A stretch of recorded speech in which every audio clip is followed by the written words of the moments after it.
We are live. Did you put it out on Twitter? Yep.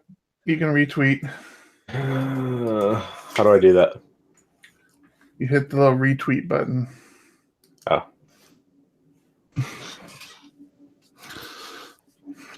At least 2 ugly developers. There's 3 of us. I know. Only 2 of us are ugly. I'm not going to say which ones. Are you putting on whiskey like it's cologne? I'm a good-looking guy. I'm just saying. All right. Gentlemen, I'm back. I'm back from the clutches of not being here. You guys kept trying to have the show without me, and I found you again. So actually, I think we begged you not to miss. No, we did have 2 shows without you. We didn't just try. I know. Totally successful. Well, I mean, maybe that's a little too far, but we had shows. You guys know I'm a baseball fan. I enjoy baseball very much. One of the most cherished pictures I have is a picture of me and a fantastic baseball legend here in San Diego, Tony Gwynn, sitting in a dugout talking. I love that picture. Tony Gwynn is not the only baseball legend to come out of San Diego. He's often compared to another baseball legend, Ted Williams. Now, Ted Williams didn't play for the Padres. He played his entire career with the Boston Red Sox. Fantastic ball player. He's probably the biggest record he holds is he's the last major league ball player to hit over 400 in a complete season. And ironically, Tony Gwynn was the closest player to get to 400 for an entire season, but actually didn't make it. So there's like this.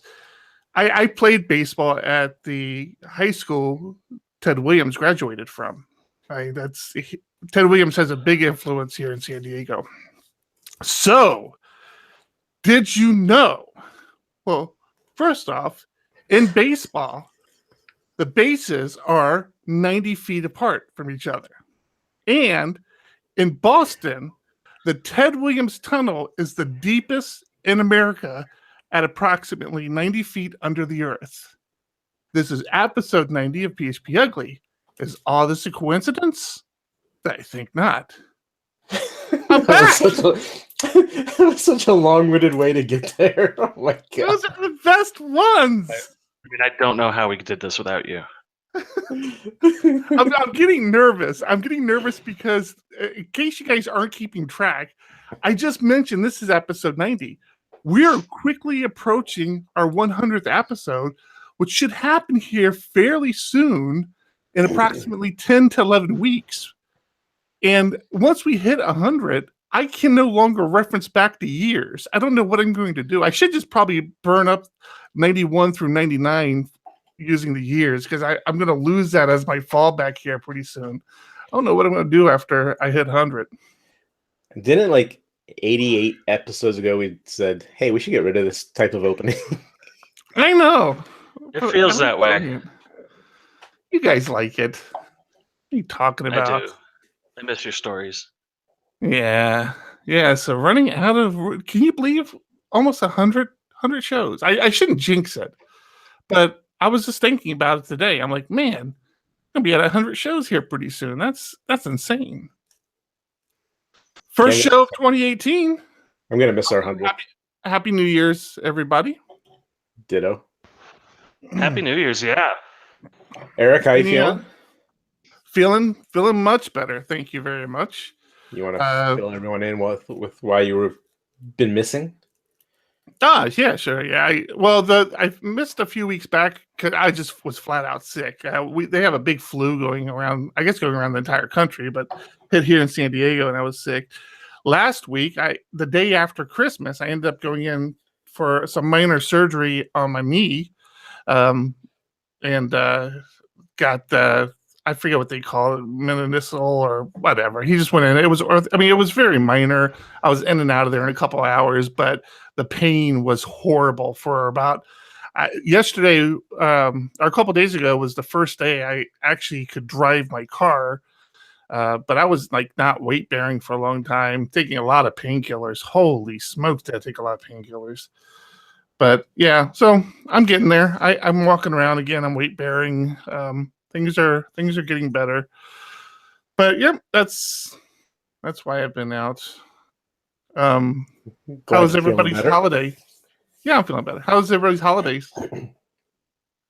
It officially, as of today, the children's vacation is over. They are back in school, and I have never been so relieved. So that's something we need to talk about. I wanted to touch on. I heard you guys. Obviously, I listened to the shows. I appreciate you guys carrying on without me. That means a lot to me that the show just continues without me. That takes a lot of stress. Takes a lot of stress off me. It really does. No, that's not the takeaway. You're supposed to say, boy, the shows are so much better when I'm on them. Yeah. No, I thought you were Really going to say the takeaway is we don't really need you. We need you to stress. But, and John, you and I haven't been on a show together in a while because I think the week before I took my absence, you were absent. But I heard you guys talk about this, and Thomas and I talked about it the week you were absent. A friend of the show, Paul Jones, had tweeted about one of our previous shows when we were talking about our children and internet access. And Thomas and I kind of pointed out that we're in a unique situation where the three of us are all in very distinct stages of our children's lives and the impact of the internet and all that. Really think that's a topic we should probably try to explore on a more regular basis, because I'm really curious, especially you, John, on if you have any game plans on how you're going to handle your kids' exposure to the internet, because I think you're going to have it the roughest. I think Thomas probably had it pretty rough. Fortunately for me, I mean, it really started to explode for my kids when they hit high school, which is probably the worst time. But there was a certain level of maturity that they had already developed, and they were still kind of, we still had issues. Yeah, I talked previously about the Club Penguin when they were younger, and there were still some lessons learned with internet exposure, and we still go through that. I mean, they're not by any means mature enough adults are wise to the world enough to understand all the gotchas with it. So we definitely are still at a stage of education.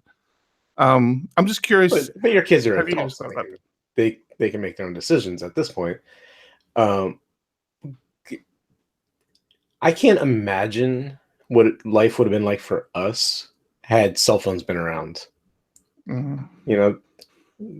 They were just coming out when I was out of high school or near the tail end.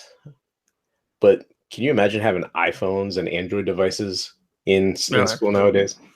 Yeah. So, well, there's interesting stuff. I mean, my youngest, who has a lot of social problems, is just not involved in social internet stuff.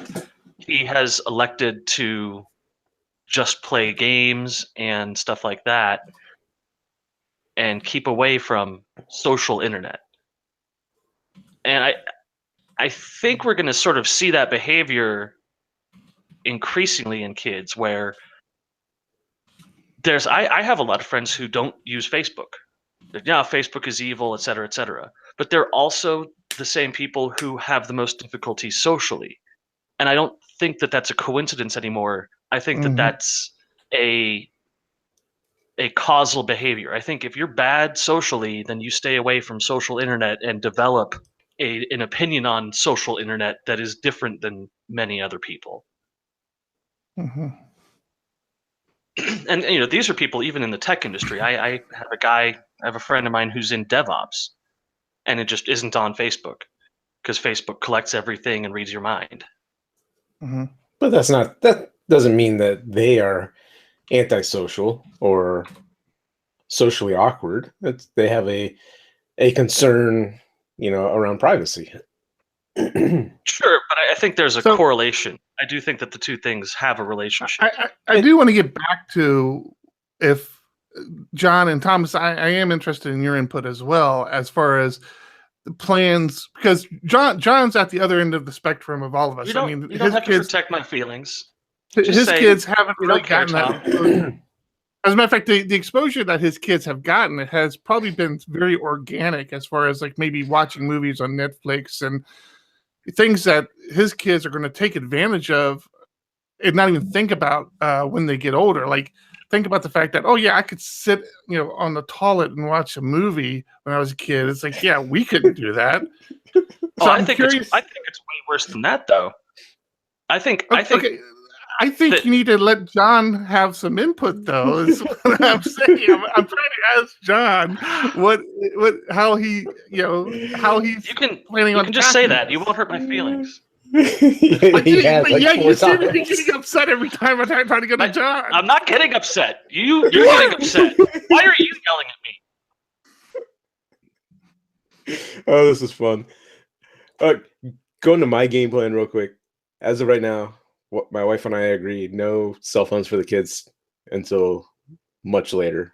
I don't know what the average age is now that our kids have cell phones, but we're thinking probably late high school before that's even an option. Smokes, really? You think that's going to be an option? Yeah, I don't see that. We don't know. I mean, obviously, we don't know what we don't know. We're new to this. Everything we see around kids with cell phones is bad. Like they start getting into things they shouldn't get into. Yeah, but the first time your kid spends a night somewhere over somebody's house that you're not intimately, accustomed to, your first thought is, I really wish he had a cell phone. Because that was the turning point with Beck. Beck was adamantly against the girls having cell phones, and I was, of course, being an early adopter, pushing it. I'm like, hey, they have, I forget what they were called. They were called like Fireflies or something, where they could have a cell phone that can only call certain numbers, can only receive from certain numbers, no texting, nothing like that. Eventually, I broke her down, and keep in mind, the girls are still in elementary school when I did this. Broke her down, got the girls a Firefly to share between the two of them. And from that point, it was a complete turning point. Beck wouldn't let them leave the house without that phone. I mean, even if they were just going to the park to play, like they always did, even before they had the cell phone, she insisted that they had their phone with them so that they could get in touch. And she became very dependent on that lifeline. Like when they'd go stay at friends' homes that, again, maybe we didn't know the parents that well, just kind of socially through school, there was definitely a level of they have their phone. If they need to get in touch with us, they can. Mm-hmm. Yeah, and my son has diabetes, so it was the same mandatory lifeline for us that we get his blood sugar every couple hours from him if he was wandering out to the park or anything like that. So go ahead, John. Oh, I don't have anything. Now that we dismantled your a young man in high school, if that kid walks into high school without a cell phone, it's not going to be a pleasant things are going to constantly be changing too as the kids get older. But as of right now, there's no plans like that we have of when they're going to have a cell phone. And when they do, it might be one of those types you're talking about where it's not internet access related. We want, not that we want to control our kids and we don't want to hover over them, but we want to keep them safe. And there's too much crap going on with kids that start getting into social media and then, end up doing things like taking their own lives because of bullying online. I mean, because they're not mature enough to understand that trolling is such a big problem online. Yeah, Kalen. And do you feel like, do you feel like putting him in a bubble is protecting him from that? Or do you think, or are you worried you may cause more harm than good? Back to Thomas's kind of scenario, or not scenario, but what he was talking about of, maybe this makes him less able to handle that sort of thing if he doesn't get that exposure when it does hit him. No, I think it's more the fact that we're sick of seeing people that can't have a conversation with other people, kids especially. You know, you'll see a group of kids and they're all on their phone. They're not interacting with each other, and it's wanting to try and avoid that, wanting to try and have our kids be socially inclined, not glued to their phone 24/7. And if they have one, how do you stop them from using it? Right. You know? And back to Paul Jones. I mean, I pretty sure he completely agrees with you. I mean, he was just kind of talking about the evils of the internet. I do think that, again, just speaking from my experience, obviously, and you're talking specifically about cell phone. There's so many other ways of having that exposure to the internet. I mean, what are you talking? Are you talking about extending that to things? I mean, just internet access in general, or is it? You just keep referencing Starbucks or cell phones. Starbucks. Now, as they're younger, it's going to be a central computer that they have access to.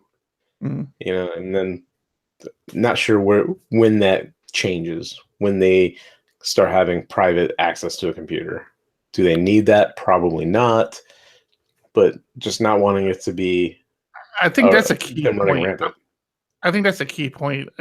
If I were to give a new parent any advice, I know John never listens to me when I try to give him advice on children, but if I were to give him any advice or any new parent out there on how to handle this, I definitely feel, and I stated this before, that exposure to the internet can't be prevented, and you're going to. It's happening younger and younger. I mean, even just through school, it's just a way. They'd have to have that exposure. One of the probably best things you could do as that exposure becomes mandatory is set up the computer that they use to access to the internet in the most public place in the house that's easily exposed. It's clear when they're on it. It's easy for you to see what they're doing. We did that with the girls for a while, and again, not that the internet is anything today then as it is today, but just understanding what they were doing and when they were doing it was a good exposure. That's probably one of the best key pieces of advice I could give a parent. The thing I'm worried about personally is staying on top of the latest tech, right? Right. So that was the other thing I was going to ask you about is, even by limiting your kids' exposure, I see the girls, and so much of their social interaction became these ongoing group texts that they had with their friends, that had they not been able to do it, they definitely would have had less of a social experience, because so much of that. So I mean, not so much of youth's lives have shifted to online, for better or for worse, like you were saying. But it's definitely one of the ways that they keep. Yes, there's the trolling, there's the bad part, but there's also those support systems that they build in these group text chats that they have with their friends and people that they trust. Welcome back to the show, Buzzkill. It's been interesting watching my daughter go through becoming a teenager with access to these kinds of communication tools, because she'll do things like remove herself from a group chat because she doesn't like the vibe that it's putting off. And we've instilled certain things in her, like sneaking out of the house is a fundamental breaking of trust between us. It's not bad per se. It's a violation of our relationship with her. Right. And so when her friends are in a group chat talking about sneaking out and going to a party, she feels morally wrong being involved in it and excludes herself from it on purpose. And I think that's the right direction to go. Is that I'm not too afraid of them seeing something terrible or awful. I'm afraid of them having real life misrepresented to them. Classically, porn is a horrific misrepresentation of a sexual relationship. That's not how people interact emotionally or physically. And so the important thing to me is not to hover over them and make sure that they'll never, ever, ever see it, because that isn't at all possible. Their friend at school is going to have a phone when he's 11, and he's going to find a porn site when he's 11 and a half, and he's going to show it to everyone at school. Mm-hmm. And that's unavoidable. There's nothing you can do about that. What you have to do is have honest conversations with your kids about what they are going to see as they grow up and what is misrepresented to them and what the reality of it is.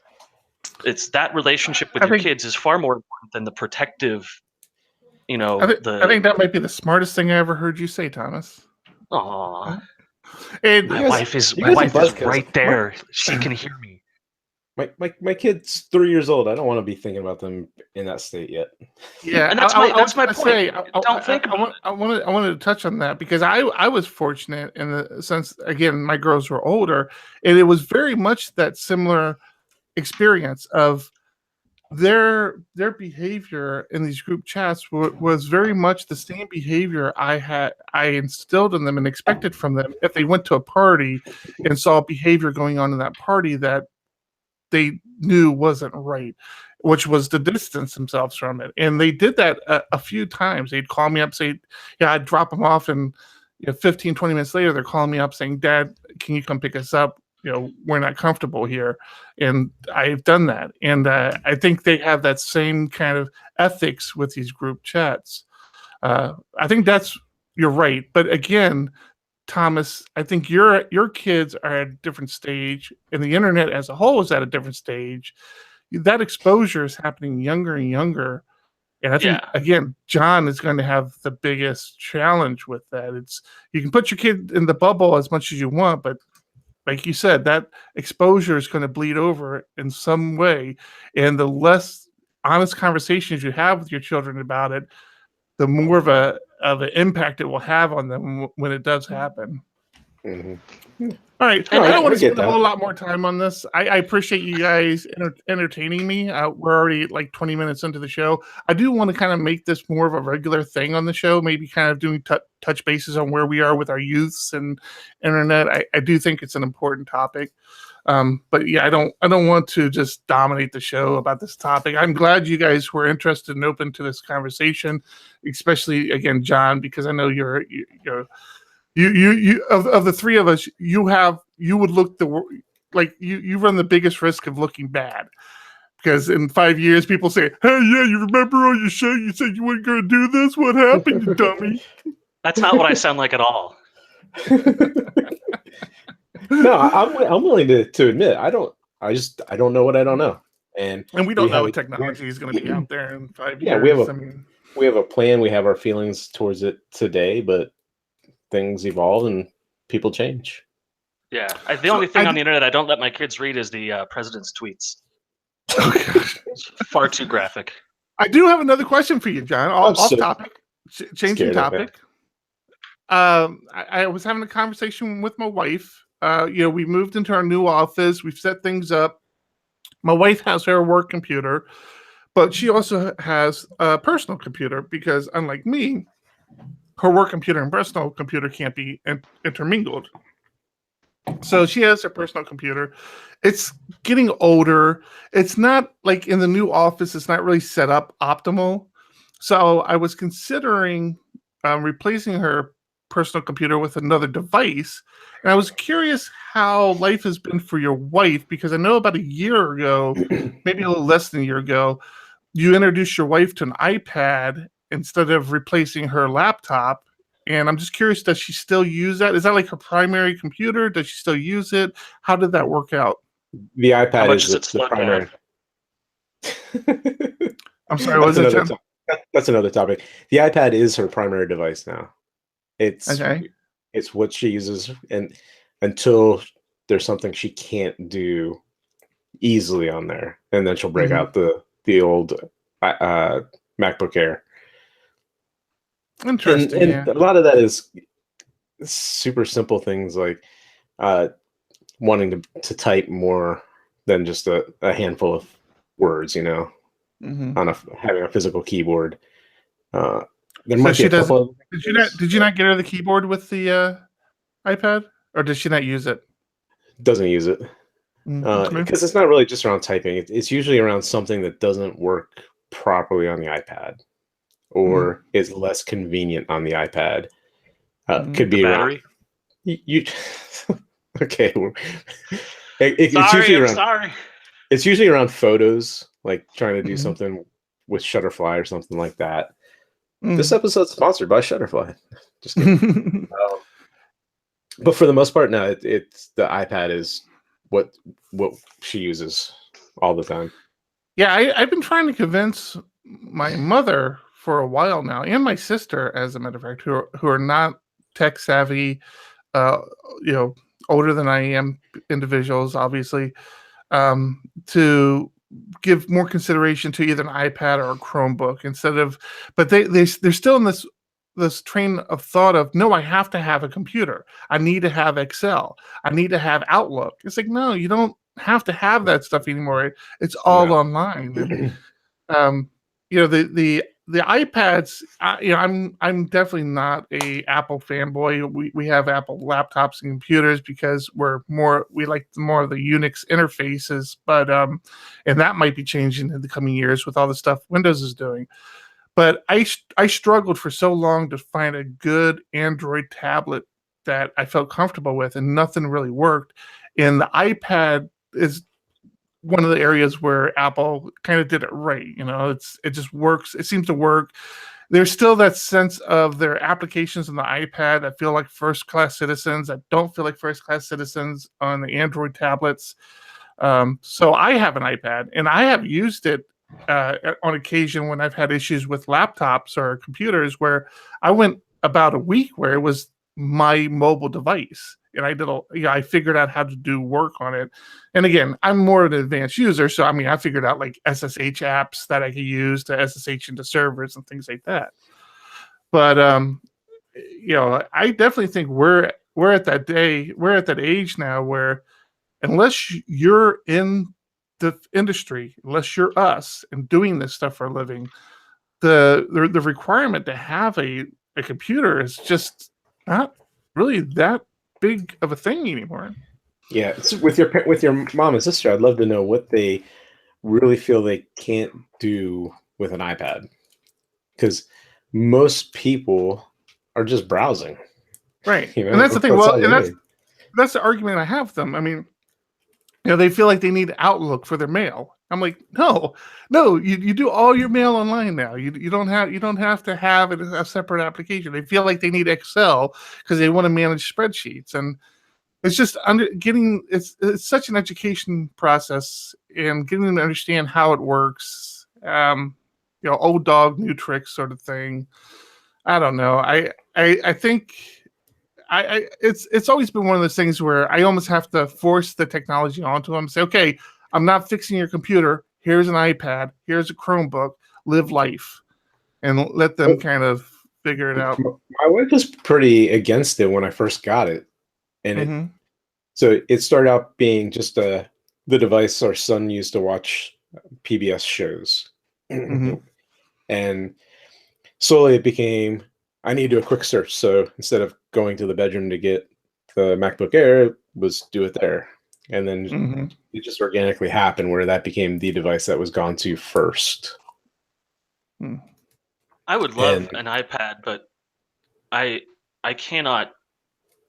The entry price for an iPad is $330 right now. And now I'm doing a ton of reading at night on my Note 4.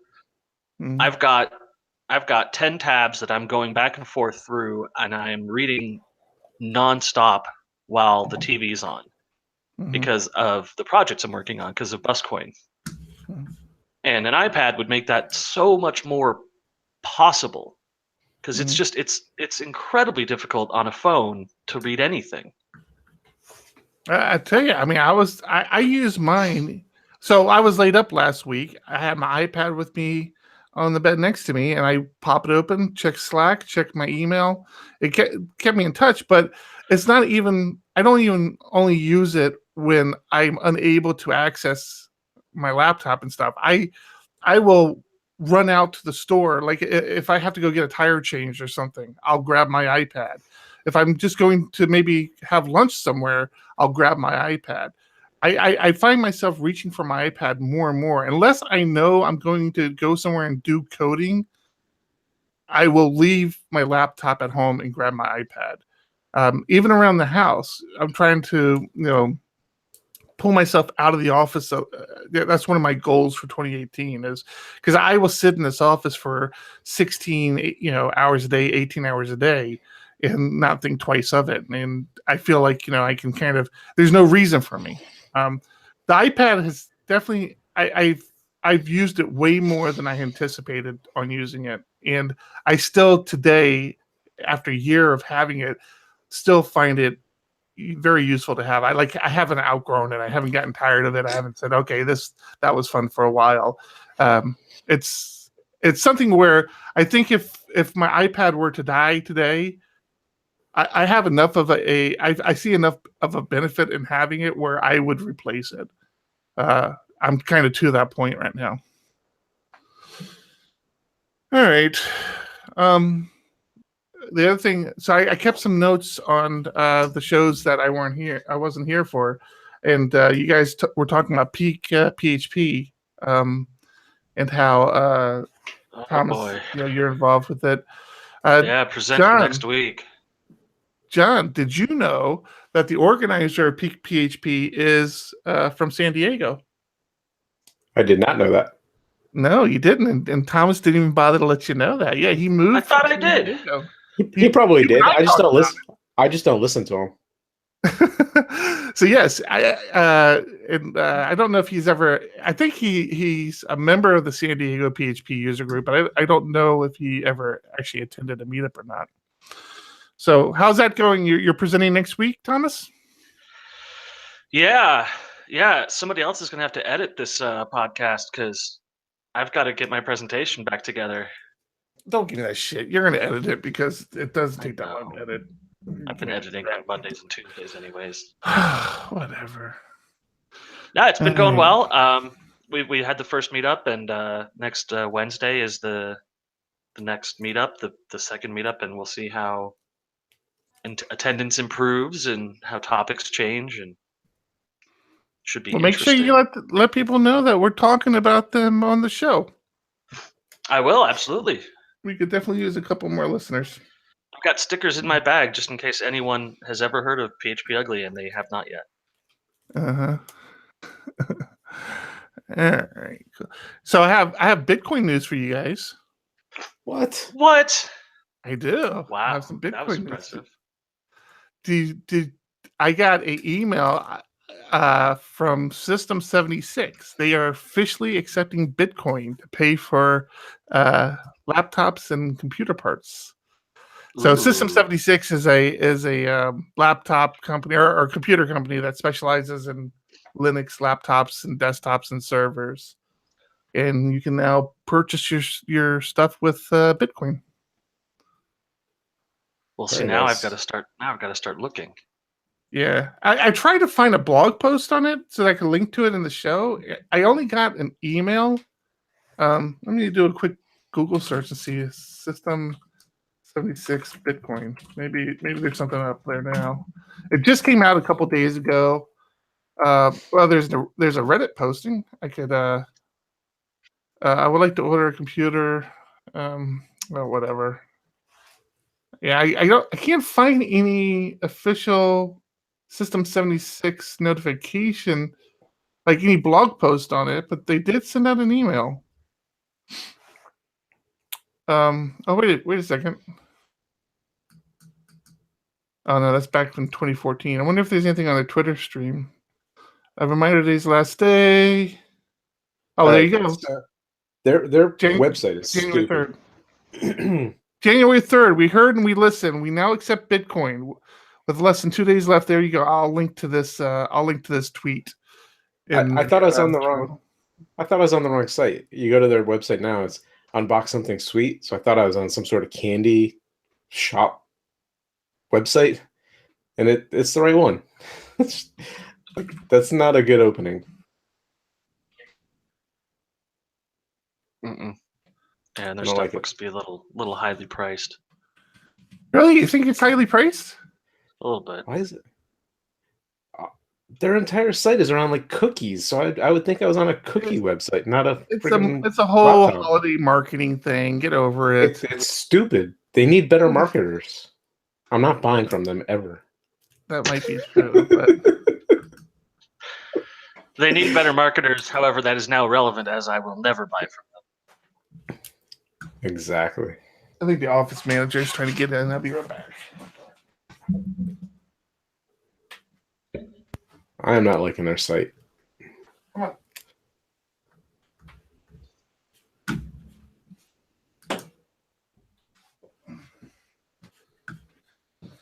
Oh. Yeah, their entry level laptop here is $700. That's too high for an entry level Linux laptop.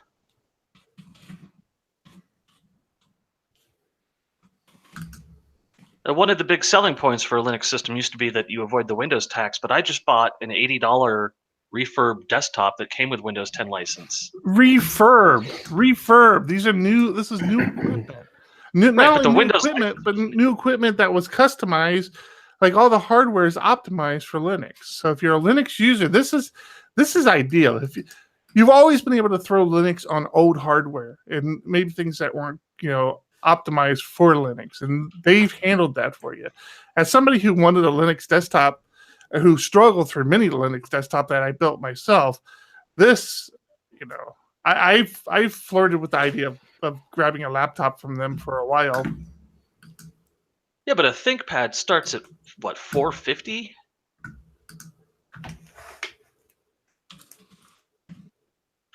I'm not a fan. Well, I guess they won't be sponsoring the show anytime soon.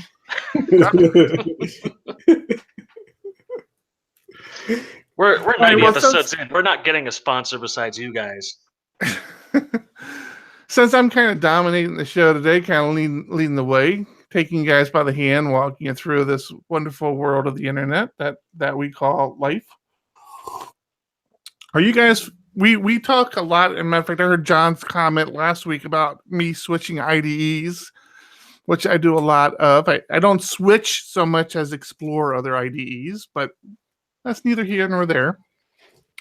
But one of the topics we talked about in the past was online IDEs. And there's a couple players out there.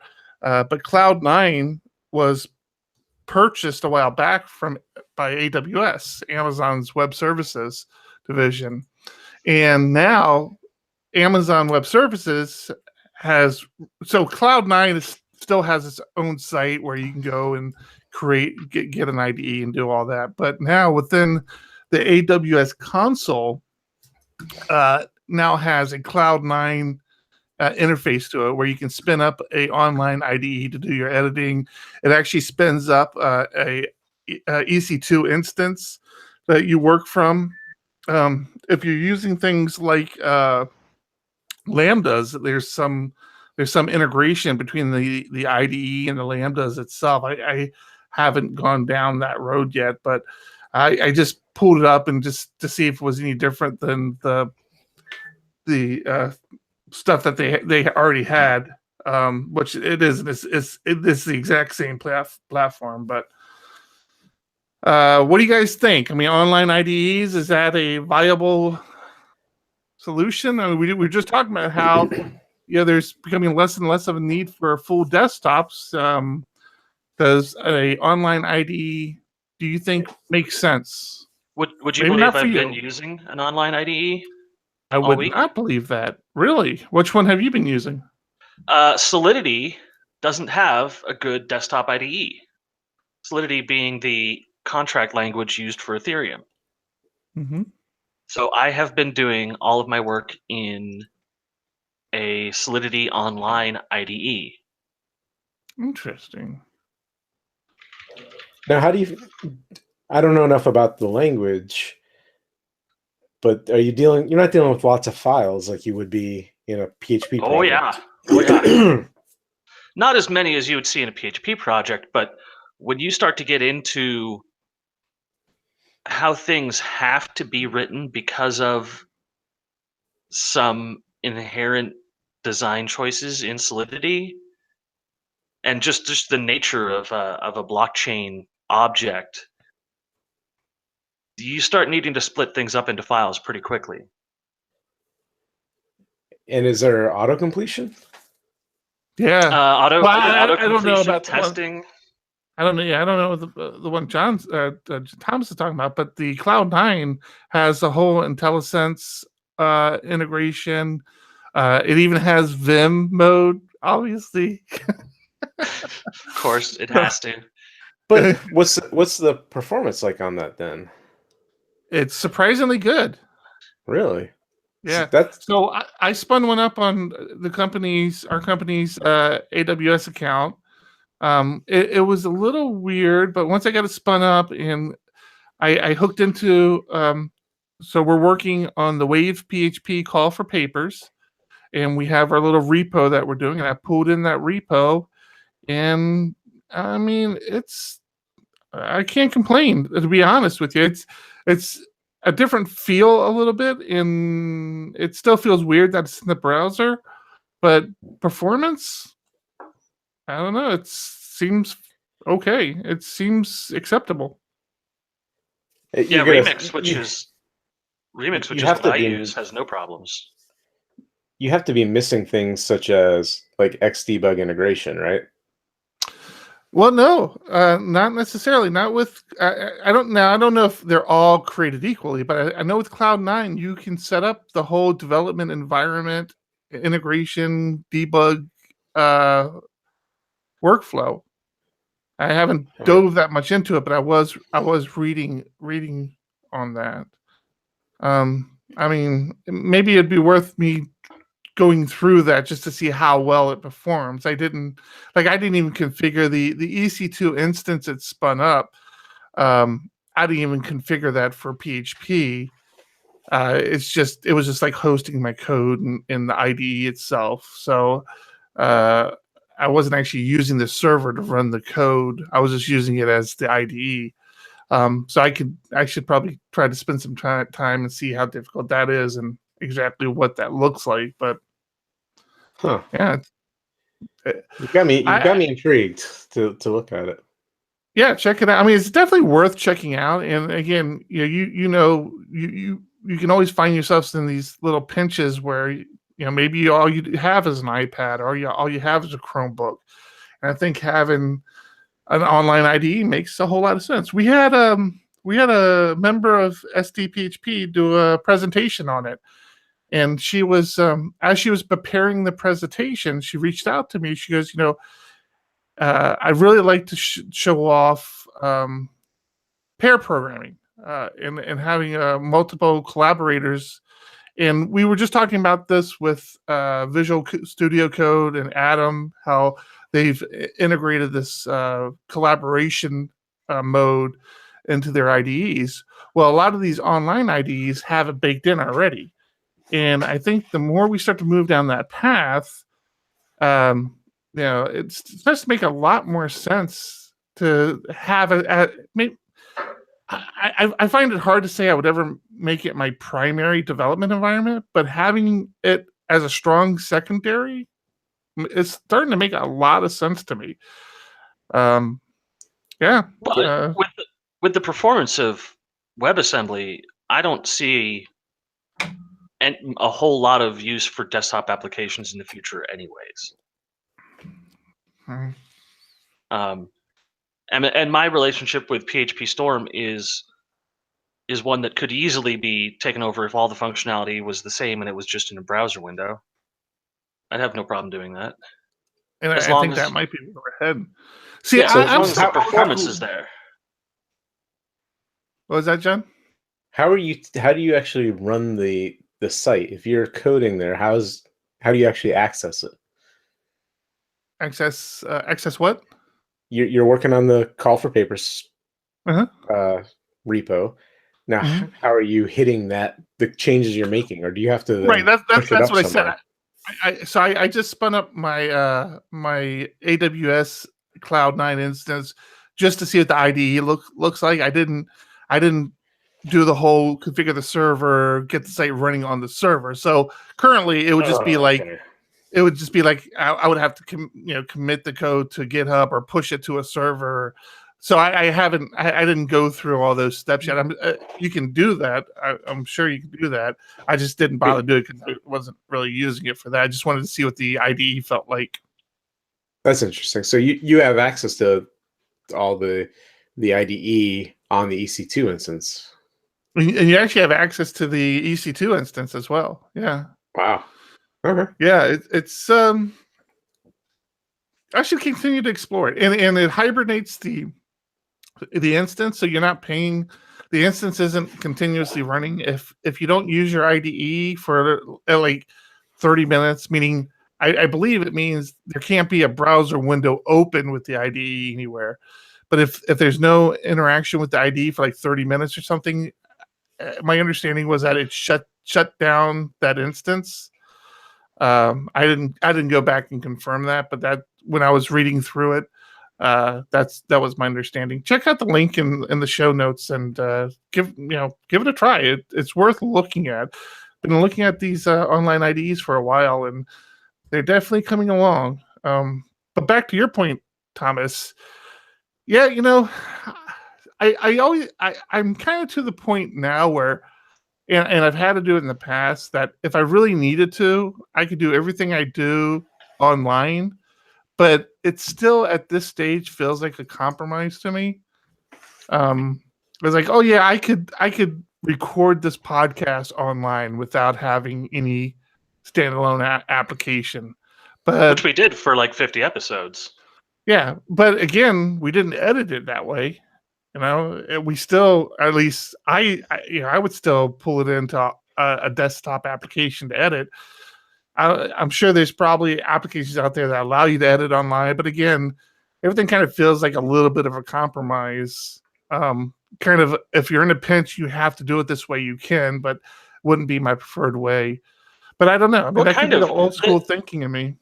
I did look into an online recording, podcast, and editing thing, and it had one feature that killed it for us. We couldn't use it for, which was that we couldn't do shared video at the same time as the audio. They didn't have a way of preventing feedback on that, and so we couldn't use it. But they did have an online editor, and it looked like, because it was designed for podcasts, that it was a better editor for podcasts than Audacity is. However, we never got to really test it because of that one failure, and I contacted the company and they never contacted me back, and it just didn't pan out. But I could very easily see their editor being superior to Audacity, because Audacity is built for mixing music, and there isn't a really good podcast editor out there. Yeah. And kind of keeping along with that same topic, another thing that I've touched on a lot in the past is my fascination with serverless infrastructure. And that's this whole idea of not having to manage servers, just kind of having it be a cloud. Heroku was kind of like that for me when I first started using it. It was kind of, even though you were paying for nodes, or I forget what they called it, but you're basically paying for servers in the Heroku environment. It was sort of headless in the sense that you had no interaction with the server. Everything you did with the server was through either your application or through configurations through the web interface.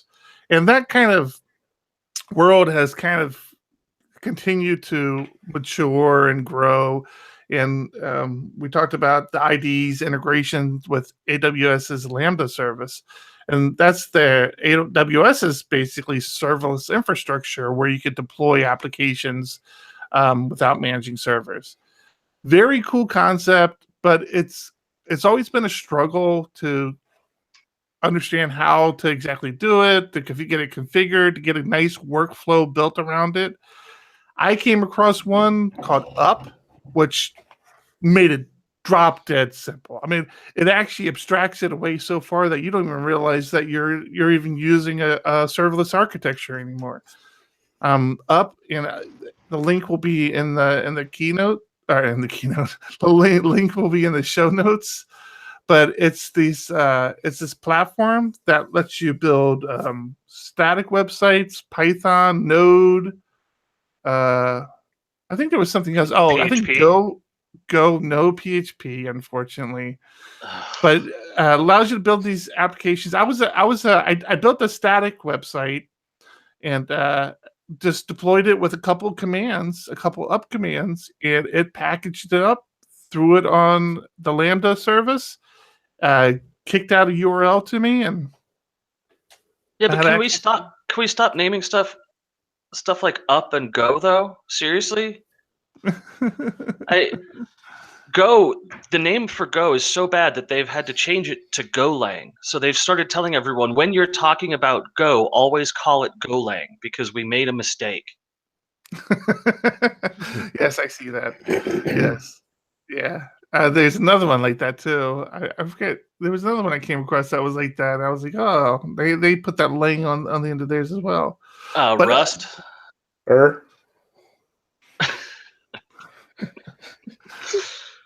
But this whole serverless architecture is fascinating to me, and as somebody who struggles running a company without dedicated operation people, I can really, really embrace not having to manage servers. And again, as somebody who really is interested in API-driven architecture, serverless environments are very appealing to me. I just wish that I could get Lumen or something running on one of these. There is, so the whole, I said so, and I didn't need to, I was doing so good. So good. The whole running other languages that aren't natively supported has been addressed with Lambda. So Lambda has a platform that you can run PHP code on the Lambda servers, but I haven't found a framework yet like Up that allows you that builds the entire workflow and makes it very seamless. There's still like if you've ever worked in an AWS environment, there's there's a lot of issues with permissions and security, and Lambda is just really takes that to the next level as far as making it difficult to understand. Up kind of hides a lot of it, but depending on how granular you want to get, there is some identity access management credential stuff that you have to worry about. But for the most part, if you just have your AWS credentials, like that's when I deployed my app, that's all I had was I just put in my AWS credentials and it deployed just fine. So if serverless architecture is something that that's been interesting you, check out the show notes for this Up. I don't know if it's what would you consider as a framework? Let me see. He says Up deploys the infinite scalable service. Yeah. I mean, it's not a SaaS really. It's I don't know what you would call it. A workflow. I guess I would call it a workflow. Up is a platform agnostic supporting AWS Lambda and API gateway as the first target. So how does that compare to something like OpenShift? I mean, I haven't used it in years. There was back probably around 2011, somebody did a presentation at Orlando PHP from Red Hat for OpenShift. And I thought it was awesome. I moved my personal blog over to that and was running WordPress for johnconkton.com on OpenShift. Again, not having to worry about any sort of servers. So it sounds similar in that way. Yeah, like I said, in OpenShift, I always thought lined up pretty well with Heroku as well. I think those two are kind of the same principle. The only thing I would say that might be a little different with the Lambda is with OpenShift and with Heroku, even though you didn't have direct access to the server itself, you had access to a web interface to do a lot of configuration on the server. And I don't think with Lambda you really have that. I think it's truly all the interaction you have with the server is through your deployments. And the kind of the principle behind it is everything is you can have in GitHub. Like you can version everything as a package in GitHub and deploy it. And there's no need to log in and make tweaks. Gotcha. Is OpenShift still a thing? I was wondering that. So in trying to remember the name, I just Googled it, and they're still coming up in Google, and the website's still active. So yeah, I guess so. Well, so is the Branch Davidian.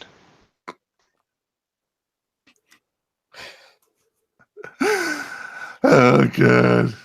Love your non sequiturs. Thank you. That's what I do best. I've barely said anything this whole episode.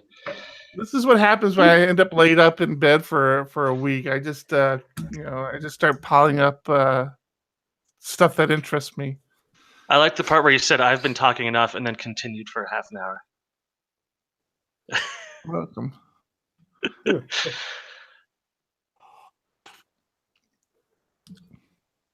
I guess does anybody have anything else to say? That's your cue, Thomas, to pick it up. I got tons. I it's hard to pick amongst this array of things that I have listed on Trello now. Well, pick one and then we can be done. You guys use VPNs? No, you know what? I'm not even gonna go the doom and gloom route yet. Oh my goodness, you're killing me. I'm gonna treat you like my son. We're almost at an hour, so it's almost time to go. So choose one more thing to do. Brush your teeth. I'll tell you the thing that I've had stuck in my mind is something that Edward Snowden was working on this last month and has released. Have you guys heard of Haven? I was reading the article. It's really fascinating. So essentially, in all his time removing parts from phones so that he could stay secure in Russia and hide from various authorities that are after him, he realized that phones are an incredibly cheap array of sensors that are connected to the internet via Wi-Fi.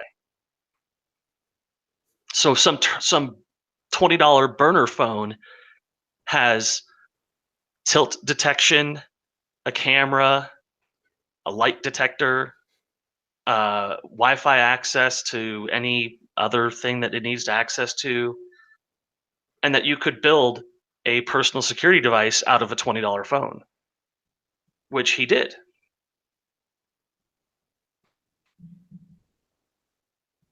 Do explain what does it do?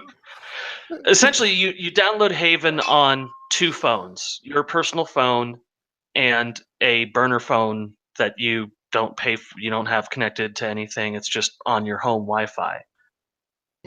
Set it up in a room and have a rule set that says, if there's motion in the room, send me the video. Mm-hmm.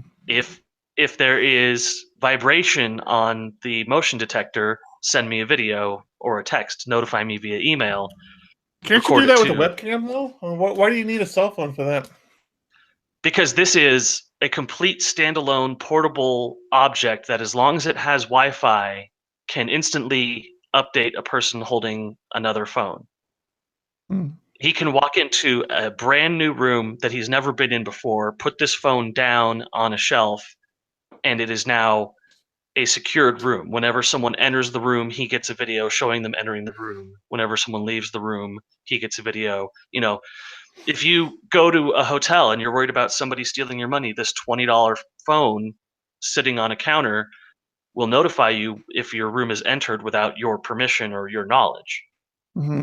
Mm-hmm. And it does so instantly with video and audio. And you can put the phone under something. So if you put your laptop on top of your phone, as soon as somebody touches your laptop, the vibrations set off the phone and it sends you a message that says somebody is on your laptop.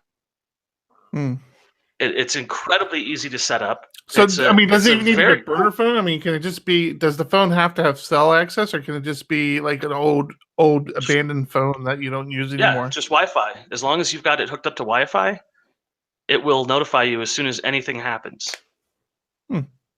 I got some old phones. I might be willing to sacrifice for that and give it a shot. Me too. And I thought this was really interesting for people with kids, because I've thought about setting up monitoring stuff for the liquor cabinet, or monitoring stuff for my bedroom when we go out of the house for a couple hours. Mm-hmm. And so you're being called out a little bit here on the chat. I don't know if you're in the chat or not. Yeah, but a friend of the show, Herman Ostendorf, is listening. He finds it funny that this is the app you're talking about, coming from someone who's paranoid about being spied on. I mean, we've talked in the past about the Alexas and Google Home devices that we have laying around, and now you're promoting it. You're like, hey, that's horrible. That's terrible. Hey, let's do it ourselves. Yeah, they're not adults yet. I don't care. He's got a good point. It is open source, so you can be assured that the software is at least being audited by security professionals. And kids are sneaky little liars. So that's your justification? Yeah, I don't have a much better explanation for it than that. I do like your use case of like the hotel room or the office, or if you have a cubicle or something. I mean, I think those are valid use cases of having a device that you could easily set up that just, like you said, gives you a notification. Hey, somebody entered your office. Somebody entered your hotel room. Yeah, it's. I've been to meetups at co-working spaces, mm-hmm. where you look around and you sort of go, people just sort of leave stuff everywhere, mm-hmm. and trust that the meetup that's happening here isn't just going to have somebody getting on their computer and fucking around. Yeah, it's a good point. That's a good point. I mean, I've like I said, I've set up something similar when I had an office that I shared with John. I was curious what he was doing at my desk, and I set up the webcam now.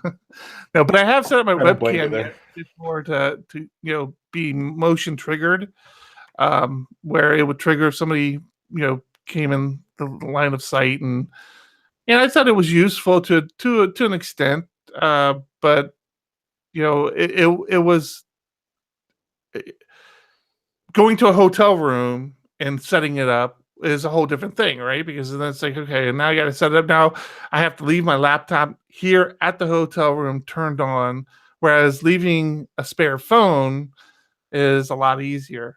I like that idea. A spare phone that's not worth anything at all. A spare phone that's replaceable for $20. I mean, these devices are insanely cheap for the capabilities that they have. And it's surprising to me that they haven't been used in this way yet, because mm-hmm. they are mobile sensor banks. And if you're not using cell data, they can last for 12, 24 hours. So there are other apps like that for monitoring kids. When I was doing research on monitors, it was, do I go with a standalone monitor? Do I use a cell phone, like something like this, or do I go with a camera? I ended up started out with a standalone monitor and then added a camera separately when the monitor started acting up. But I do know that the whole cell phone thing has applications like that for kids that are in cribs and watching them. Yeah, the space has been explored before, but I don't think it's been explored well. Not like this. You're bringing up a lot of great points. I love that idea of dropping a cell phone in your hotel room. Yeah, it makes perfect sense. Let's say you're at Disney World. Your hotel room is going to be what, $200 a night. So to secure your stuff is a $20 throwaway cell phone. That's nothing. There are hotel insurance plans that are more. Thomas, I'm out of scotch. I finished my scotch. I can't do my snow challenge anymore. So that means it probably means we should probably think about wrapping this up. But before we do, one more question. Since I didn't read the article, does my phone that it's sending the information to record that, or is it just a real-time video? I don't believe it's actually real-time video. I think you are sent a link that accesses the remote device where it is storing the data locally. Well, that's a problem because if that that person seems finds like that an device, issue. they take it and they now have it. I know, like, my in-laws refuse to leave anything in a hotel room. They won't take their laptop to a hotel room because they're afraid of it being stolen. Where I'm quite the opposite. I'm like, screw it. If it gets stolen, it gets stolen. What am I gonna do? I can't. Mhm. I'm not gonna live in fear. The chances are somewhat low. Well, living in fear is the American way. It's your way, Mr. Doom and Gloom. That's how I Some of introduce. us- That's how I introduce doom and gloom. Do you guys know what doom and gloom is today? Wait, We what? were already wrapping up. We just talked about Doom and Gloom. No. What? Okay. What happened to choose one more thing to do? You're worse than my kid. I'm choosing the one more thing. You kept talking about Haven. No, your one more thing was Haven. No. My one more thing is Meltdown Inspector. What? I don't even see that one. Which one is that? It's not on there. It's a surprise doom and gloom. Oh, okay. Meltdown Inspector. Oh, somebody posted this in Slack this week. It has been revealed that Intel CPUs and some ARM architecture have catastrophic password leaking vulnerabilities in them. 2 attacks were developed and released this week.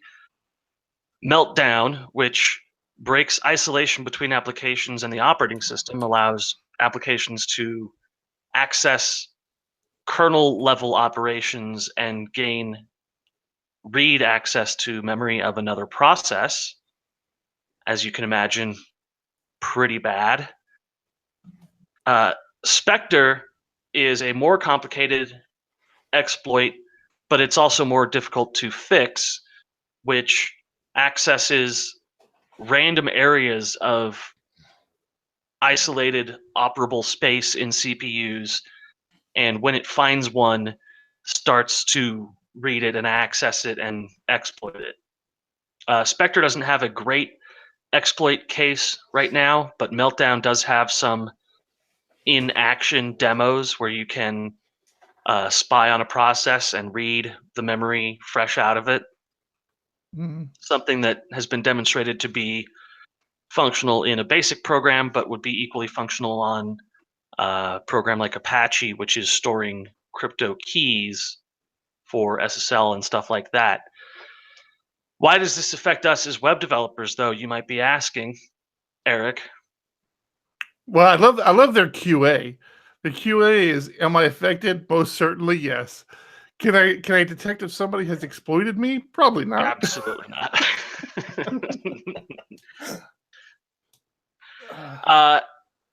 Unfortunately, the fix for this has a significant impact on Linux and Windows systems and is not yet addressed in Apple systems. So the fix for this in Windows is expected to produce between a 3 and 30% slowdown in your CPU performance. Wow, that's significant.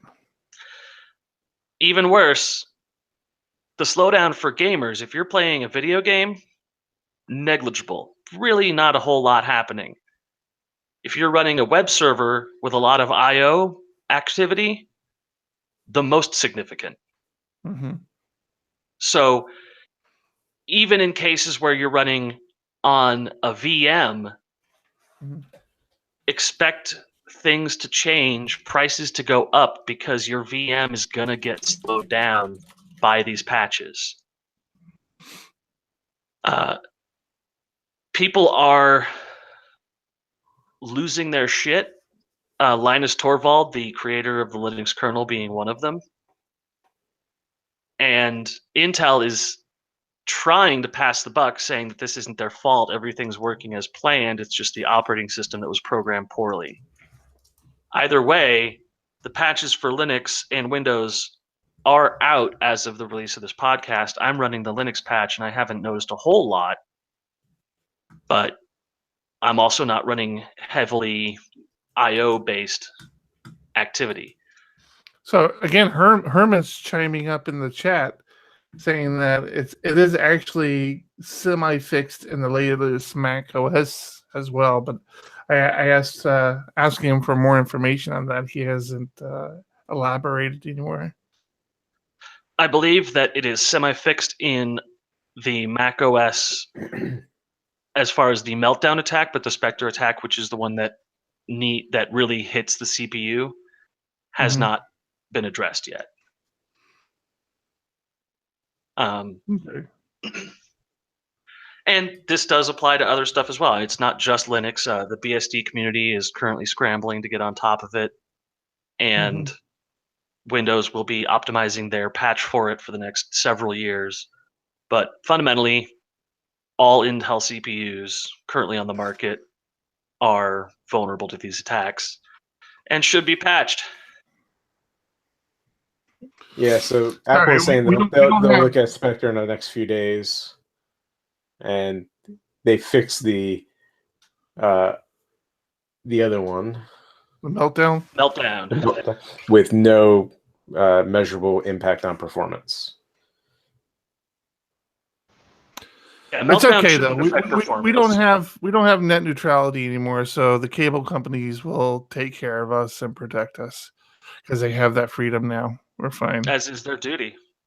My favorite part about the Meltdown attack, their website, meltdownattack.com.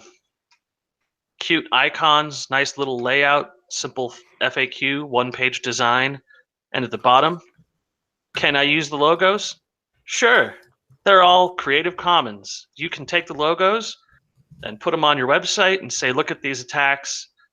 We have a great artist, Natasha Eibel. It's just adorable. But also, threatening to the industry as we know it. All right, time for some shameless self-promotion since you're done with your doom and gloom. Hint, hint, wink, wink, nudge, nudge. That's not how hints work. It is January. We are in 2018, and John and I have been discussing the best time to release the Wave PHP call for papers. I hinted earlier that we've been working on the site for the call for papers, and although there's been some discussion back and forth that maybe it's a little early. I mean, most conferences release their call for papers about 4 or 5 months before the conference, and we're still 9 months out.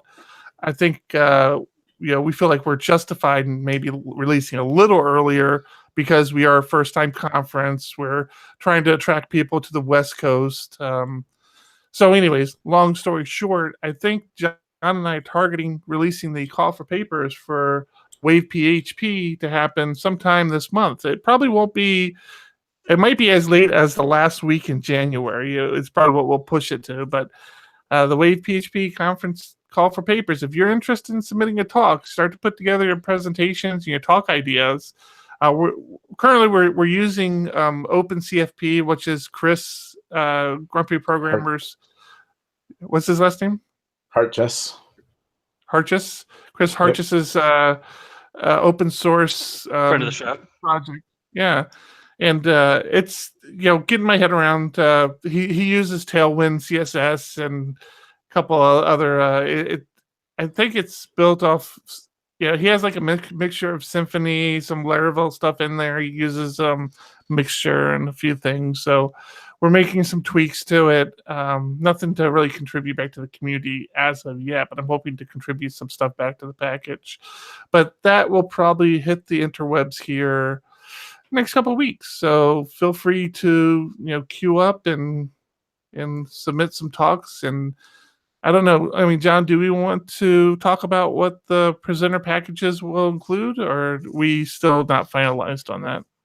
Not finalized, but I think it's going to be similar to other conferences. If you're accepted, your conference will be covered. Some sort of hotel package will be covered, and some sort of flight package will be covered. Some sort, at least an allowance for a flight package. And again, if your company is willing to sponsor you, that would be a big help for us. The less obviously we have to come out of pocket for, the better. But in general, if you do want to present, don't you don't have the resources to get you here, the sponsor package should be able to cover that with travel and hotel stay. And Now, obviously, are you talking sponsored presentations? No, well, No. that's actually we didn't release the we didn't officially release the sponsor packages yet, but that is an option on a sponsor package. A sponsor can buy a level that allows them to do a sponsored presentation. But no, that's not what we're talking about here. This is just, I mean, maybe if a company says, "Hey, you accepted our employees' talk, we're willing to send them out, but we want him to be able to use our name." Obviously, we'd be open for that if they're covering the cost of that employee. So yeah, we're definitely open to that conversation. So if there was like an innovative new platform for monetizing creative content producers on the internet, it probably wouldn't be accepted. No. okay, We're not interested in that. not relevant to the scope. I understand. I'm asking for a friend. Like, where's the PHP twist in this here? And how is the company actually sponsoring you? Is I guess would have been the next question. So, Well, you'd be welcome into the first round ICO. oh well, is that I got you. That Yeah. everybody who attends can buy into it. That's Yeah, generous. it's like an investor conference thing. Yeah, and then you refer two people, and then they refer two people, and then they refer two people.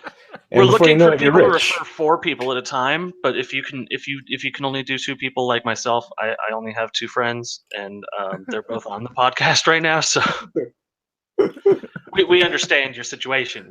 Somehow I recall about an friend. hour ago in this podcast, you said, "I have a friend."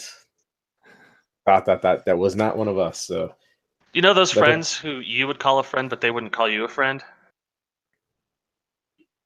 Like Mm. acquaintances. His name is John. All right, are we done? This has gone so long.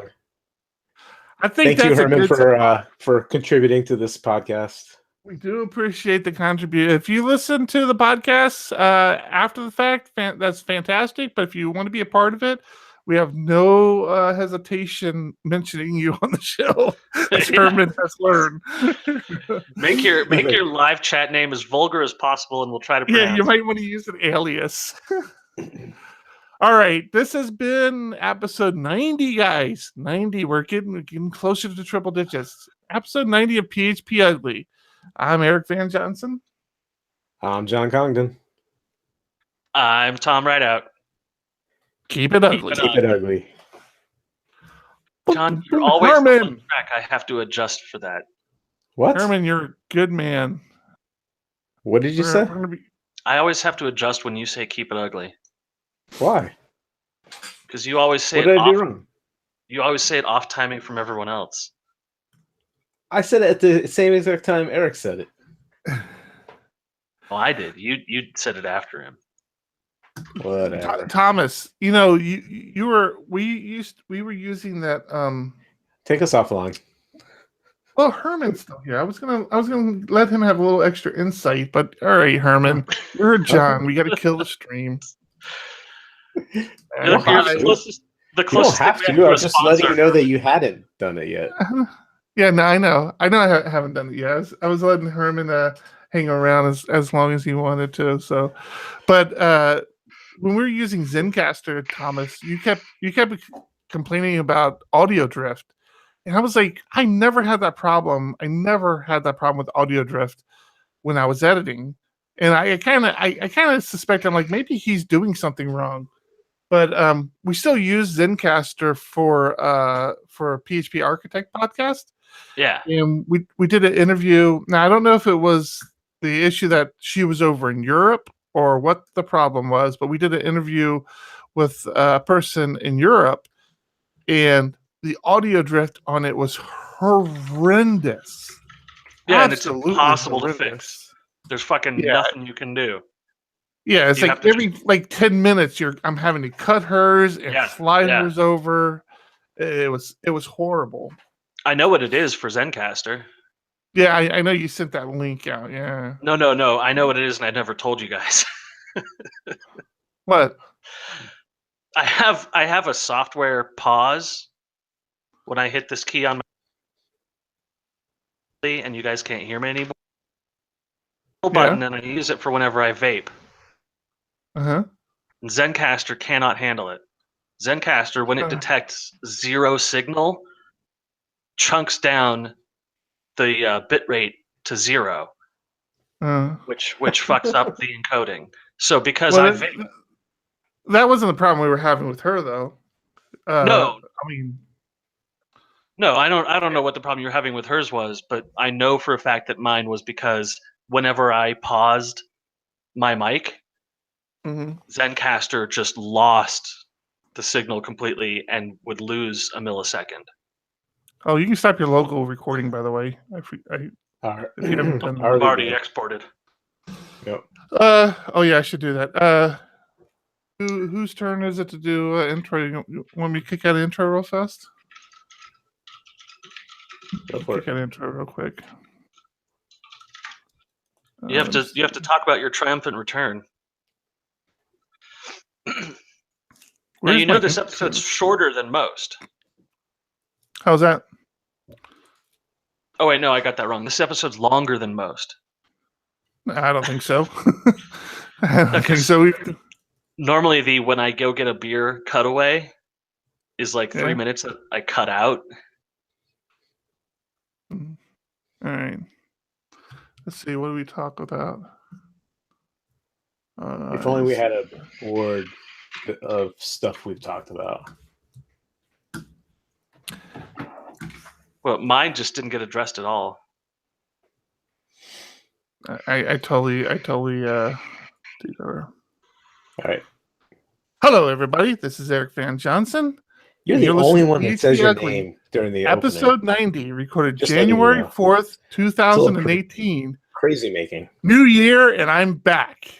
In this episode, Thomas, John, and I talk about online IDEs, serverless architecture, and kids on the internet.